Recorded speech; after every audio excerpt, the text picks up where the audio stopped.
Today's Wednesday, it's the 25th of June 2025, and it has gone to knitting, so it's Wednesday. So I thought I'd tell you a little bit about cameras and the equipment that I use for the GoPro, for the YouTube channel. And well, GoPro figures quite high in there, but it didn't start like that. I've always been a bit of an aficionado of cameras and photography, and I've owned various cameras in the past. Dating back to a child, as 11, 12-year-old, my parents bought me our first Halina 35mm camera, and I took it on holiday and I took photographs with it. And then I bought my first SLR camera, which was a Zenit E, the cheapest SLR camera you could buy at the time.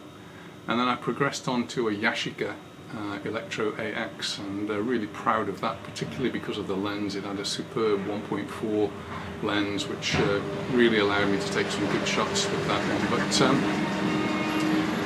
when I came to Mallorca, I still had the Yashica, but somehow that got mislaid, and I wanted to get back into photography, and I did buy a Minolta, which I still have, and various lenses for that, but it's a film camera. And then digital came along, and videos and cameras changed quite considerably. I've had various video cameras over the years, starting with, I used to have the use of a Sony when I was in England way back in the 1980s, and that had to have a separate video cassette recorder, on Betamax.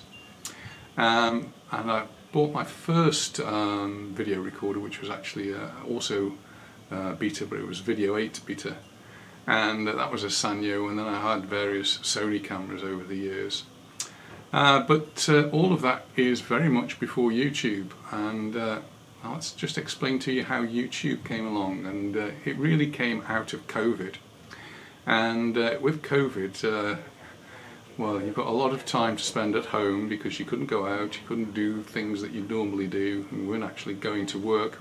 I was actually working from home. A lot of that involved making videos and things. So what did you do? Well, I suppose watched a lot more TV. One of the things I caught on a shopping channel was a tiny little camera. And this camera they were selling on whatever shopping channel it was for £20.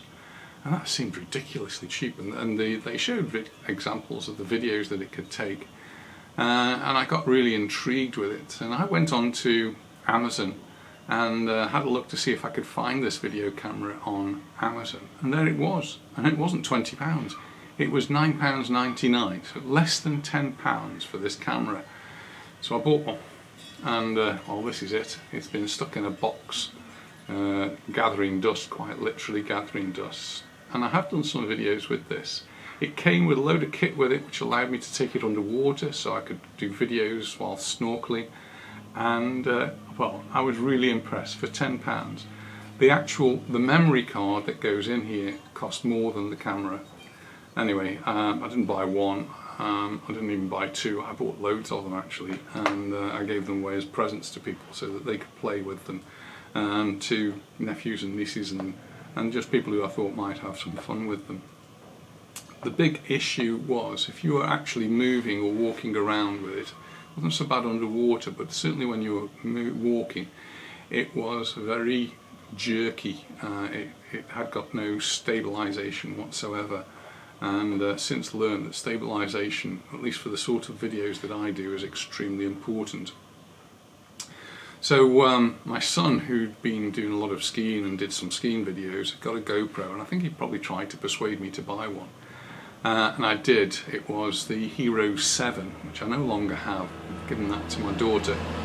But I did a comparison video of this cheap one with the Hero 7 side by side. I clamped the two together, and we did a little walk down the street and did some underwater video, and well, the stabilization is just incredible from GoPro, and that's all the way back in the Hero 7.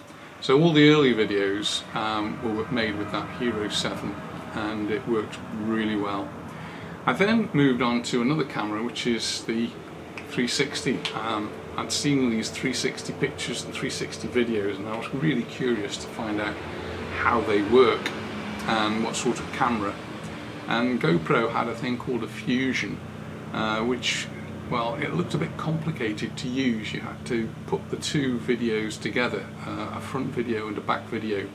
But then they brought out this camera, which is the GoPro Max, and it's actually got two lenses, one on that side and one on that side. Actually films both sides at the same time, and the little computer thing inside puts the two together, and you get a complete 360 video. It films everything around it, everything. It's just unbelievable.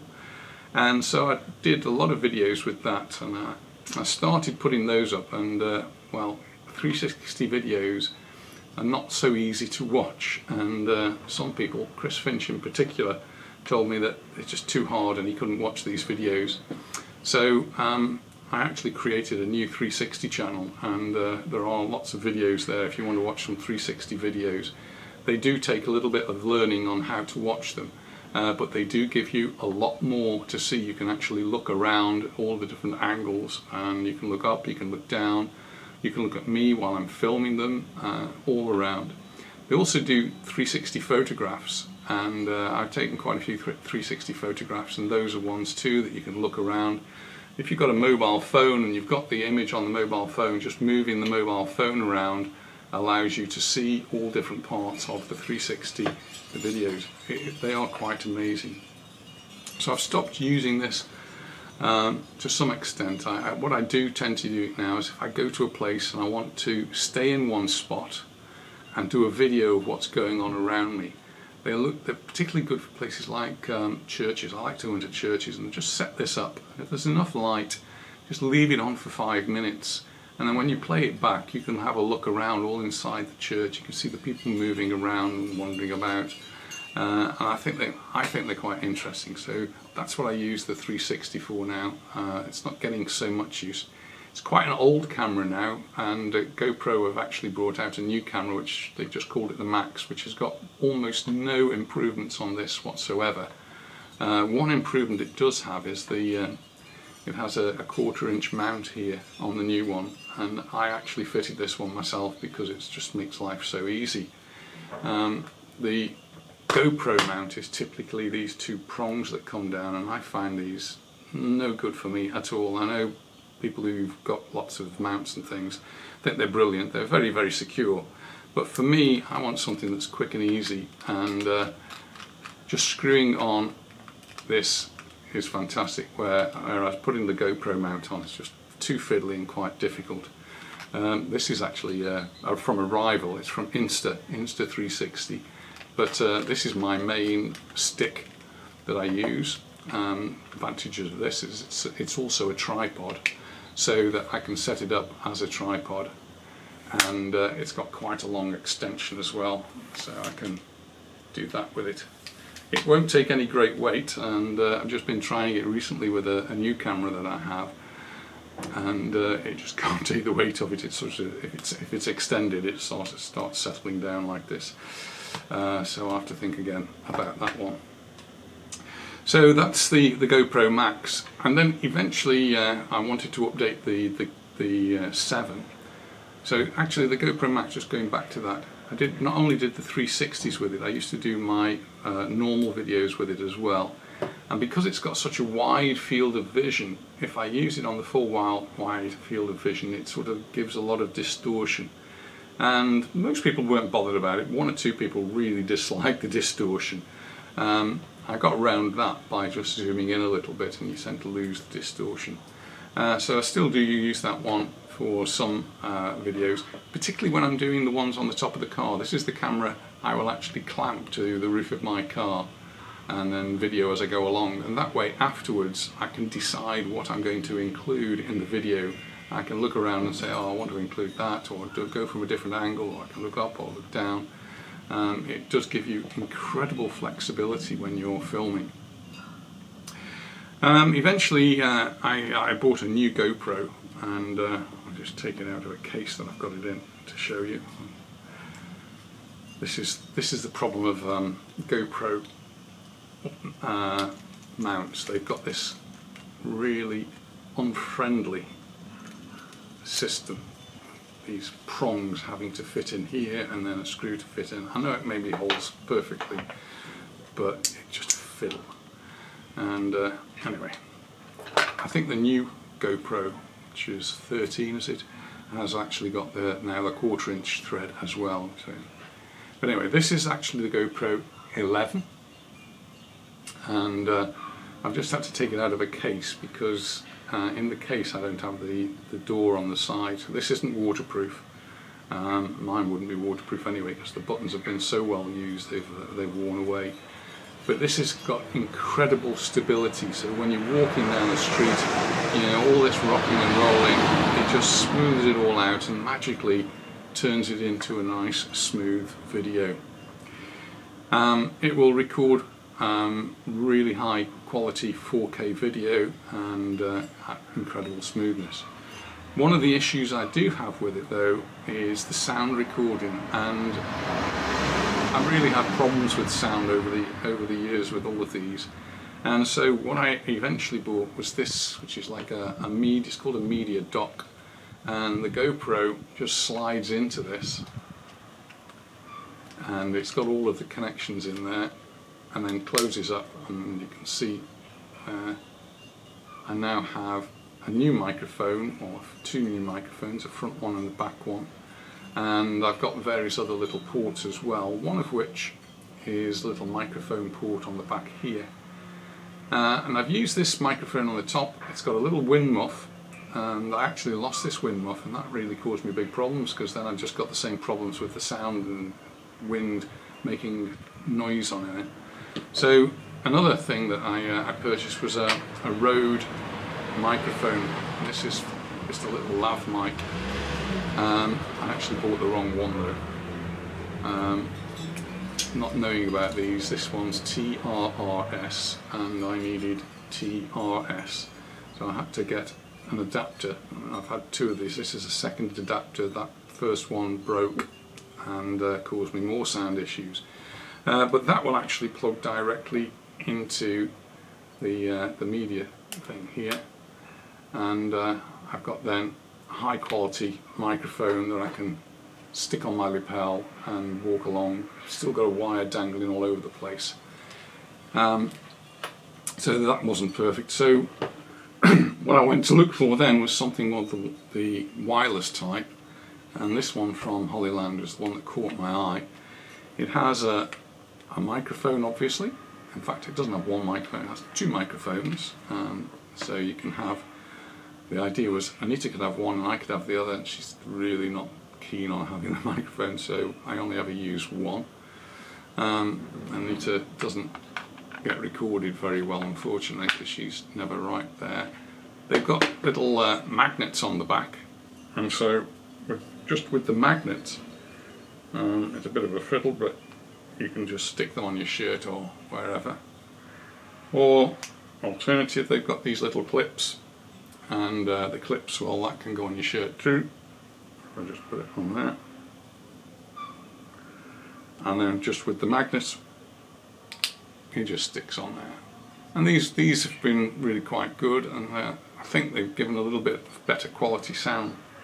Recently started having a problem, and I'm not quite sure what the problem's caused by, but it could well be the fact that I've got more things using Bluetooth now. I've got 2 other cameras that are using Bluetooth, and I'm not sure whether that might be causing some interference, and so the microphones are not always connected, and I lose sound, and that's a real big pain.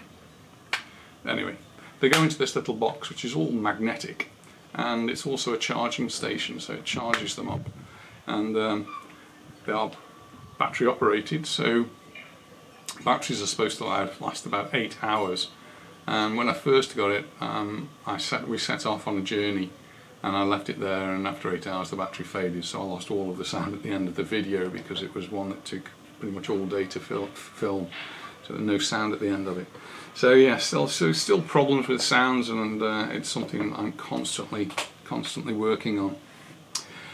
One issue with the GoPros, all of them, is that it's a fixed lens, and I can't actually get very close to anything. And so I wanted a camera that had got a zoom, and searching around the best one I could find that I could afford, you can spend a lot of money on these things, was this Sony. And this Sony has got a fantastic zoom lens. It really does an absolute superb job at 30 times zoom. And it's going back to the old camcorders, just like I used to have years ago, and you open it up, and one of the things that caught my eye was this particular one's got inbuilt stabilization. The actual lens moves. I don't know if you can see that, but it completely moves inside, and so it gives you some help with stabilization. And I've got a nice viewfinder. This still works. It works fine, and I still do use it. I do have some issues with this camera though, and that is the touch screen stopped working. Everything works, everything's set up the way I want it, so it doesn't really affect the way I want to use it, but that was a little bit of an issue. Actually no card in there now, so I couldn't use it as it stands at the moment. But that's done all the zooming in, so when you've seen photographs or videos from a distance, it takes photographs as well, not super high resolution. The video is 4K, but anything that's been videoed at a great distance is probably being done with that camera. Wanting to update cameras this year, I've actually bought 2 new cameras, and the first one I bought, I wanted a pocket camera. Actually, I've just left one camera out, which I must go and get because it's another quite important camera, so just hold on there, I'll be back in a second. Here I am, back again, and I nearly missed out another quite important camera. Knocking about in a drawer, I've got an old digital camera that we bought over 10 years ago. But this digital camera was really a snapshot camera, but it also does videos, and has also got quite a reasonable zoom, and it's a Sony, just this little Sony. It's a really solid little camera, and I've been using this for lots of the photographs and a little bit of video, not much in the way of video. This does HD, so it still is high definition, but it's got a 16 times zoom, and so it's really good for getting the photographs in the distance. I took it to a party in England, and I was using it to take photographs and videos, and there was a chap there, and he said, "Oh, I used to have one of those. I didn't think anybody still used those things." He was thinking they were going to be really poor quality. This one's 16 megapixels, and I suppose if you wanted to print out a big picture poster size, then 16 megapixels might not be very much. It's got a very small sensor. But for the photos that I'm producing, they end up on a screen quite often on a mobile phone to look at. This produces absolutely brilliant pictures at 16 megapixels.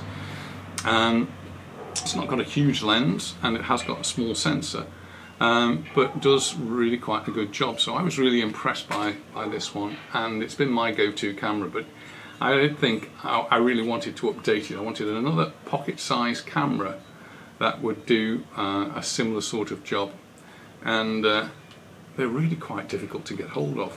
One of the cameras I really quite fancied was a Canon camera. Canon make one like this, and it's supposed to be still available, but just nowhere is selling them. And then I saw that Panasonic Lumix had updated one of their cameras. They'd actually made virtually no updates to it, really. I think the main update was something where they'd actually taken the viewfinder out, which was a bit of a pain, but it's still not a fantastic camera with a fantastic zoom, and it's this one. So this is the Panasonic Lumix, and in Europe it's the TZ99, and this has got a 30 times zoom, and it does to 4K video. So some of the video that I do, particularly if it's zoomed in, could well now be with this camera. I don't use it a lot for videos. I use it mostly for taking stills. It's something I can slip into my pocket, and just as soon as I want to take a photograph, I just press the button. Out comes this lens, and if I want to zoom in, then I can zoom in, and it's just got this amazing zoom on the lens. 30 times zoom. It's also got a digital zoom, and for the sort of photography that I'm using, the digital zoom is just amazing. It makes it the equivalent to a 1440mm lens on the old-fashioned SLR cameras. So really amazing for what it is, and it fits in my pocket. And so that really just brings me to the camera that I'm actually using to video this on. I've got another new camera, because one of the other issues with the GoPro, this is my go-to camera. I will update this one eventually. I think GoPro might be about to bring out a new version of this camera, probably in the autumn. They usually bring them out sort of September, October, and I'll have a look at that one to see if it's going to be much improved over this one. This is the version 11, the next one I guess will be numbered 14. But one of my issues with this one as well is that if you try and video in low light, it really doesn't work. And to get a better quality with low light, you need bigger lenses, and this is a tiny lens, and above all you need a bigger sensor. The sensor in this one is quite tiny, and GoPro haven't really done anything about that. Other companies have. They've gone for bigger sensors. One of them called the 1-inch sensor, which is considerably bigger than this one. But if you want really good low light, then you need a really big sensor, and a really big sensor for me, or for most people, would be what's referred to as a full frame sensor, and it's really going back to the old days of 35mm cameras. And 35mm is what we call full frame, and it is much bigger than the one in this camera, or even the 1-inch camera, and it means that you've got a lot more area for the light to bounce on and to focus on, and you also have much bigger lenses. So I searched around for cameras that well, perhaps I can afford really, and the one that caught my eye, well, two actually. One of them was a Canon. I do have a Canon full frame camera. I do have a Canon 5D Mark II. I have tried that for video and I just can't hold it steady enough. It doesn't have any stabilization in it. That's the problem, no stabilization. It does do HD, and so if you've got it on a tripod or you can gimbal it some way, then the 5D has been used in cinema, it has been used on TV, but I tried it and it just didn't work for me at all. So I only ever used it for photographs, and it takes beautiful photographs. It's a professional camera. But I couldn't really afford that one. That's similar sort of camera to that one now, probably about £3,000 or so. And I don't think Anita would let me spend that amount of money. So I'm looking at cheaper full frame cameras that focus on the ability to make videos. And Canon make one called the R8, and I looked at that and I was really tempted to buy that one. And the other one that I was looking at was the Panasonic Lumix S9.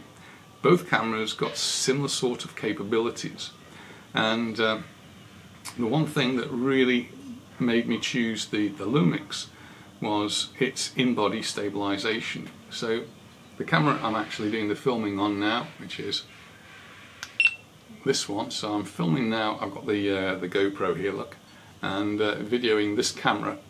This is a Lumix S9, and it came with a kit lens, which is a 20 to 60mm. I'm just having to read it off the lens there. 20 to 60mm lens, which is quite good for the sort of things. 20mm is quite wide angle, so that's the sort of thing I needed for the video. Since I've had it, I think I perhaps need one that's even more wide angle, and probably a prime lens that doesn't do the zoom. I do use the zoom. I use the zoom a lot, particularly when I'm taking photographs. But why did I choose this one over the R8? And it's all again down to image stabilization. This camera has very good image stabilization, which is actually built into the body, whereas the R8 has image stabilization which is actually in the lens, and so every lens has to have its own stabilization. And well, that was pretty much the thing that made me go for this particular one.